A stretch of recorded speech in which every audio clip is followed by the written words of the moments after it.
again, we are back. This video is going to show you how to do the whip stitch and how to get started sewing on your foam plate. The whip stitch is the stitch that goes around the edge of our plate.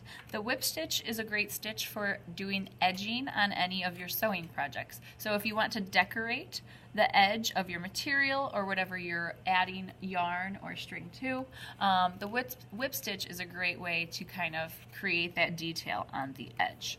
So I have my needle and my string from the last video, and I have my plate. Now, if you look at this example, the whip stitch looks about the same on the back and the front, except the back is where our knot is going to be. So we are going to actually be threading and putting our string through the plate and then around the edge and then coming back to the back and then to the front. So it's a little bit similar to weaving as you're going back to front, back to front. What we are going to do first though is we're going to add holes so that we can see where to poke our needle through from the back, because that will help us out in the end. When we use the plates, we're going to need these holes, but when you use burlap or even the felt, the fabric is kind of looser and it's easier to poke back and forth if you need to find where you're going to be. So you don't always have to make holes unless it's more of a solid material that you're sewing on. So to begin, I'm going to start just by poking holes all the way around my plate. And I'm going to actually poke them in between these little rectangles because that leaves them about a finger width apart. You want to make sure your holes are at least a finger width apart. So what you're going to do is you're going to take your needle, and we're not sewing yet, we're just poking holes. So you're going to take your needle, poke a hole, go to the next rectangle, poke another hole. And you're going to do this all the way around your plate until you get back to your first hole. And this will prepare your plate for sewing.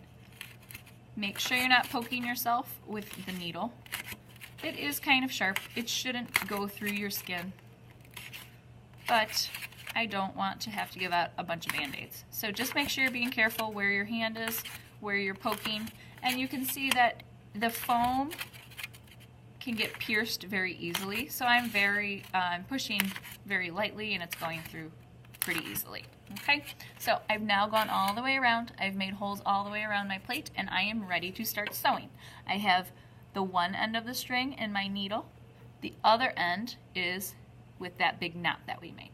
Okay, so what you're going to do is you're going to turn your plate over and you're going to go through one of the holes that you made with your needle. So you're going to poke it through, and when you pull it through, make sure that these ends get all the way through to the top. Now, when you pull your string, you want to hold this so that you don't lose that shorter end of your string. So you're going to hold that double string part and you're going to pull it. And I have a super long string. You might want to start with a string that's a little bit shorter, because what will happen is what just happened to me. It might knot if it's super long. And then if it gets knotted, you have to untangle it. So just be careful if you're first starting out that you use a shorter string. I took a really long one just because I was not sure how much I would need to get around the plate. But when you're doing it on your own, you might want to start with a shorter one, and you can always add more string later. So now that I have it in the front, I'm going to just keep pulling and pulling and pulling until I get my knot stuck.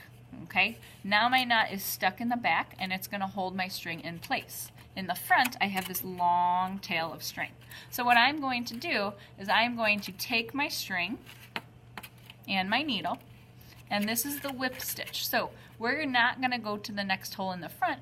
We're going to actually go around the edge of the plate to the back and come up through the hole. So I'm going to loop around, go to the next hole, put the needle through, and again, pull, pull, pull.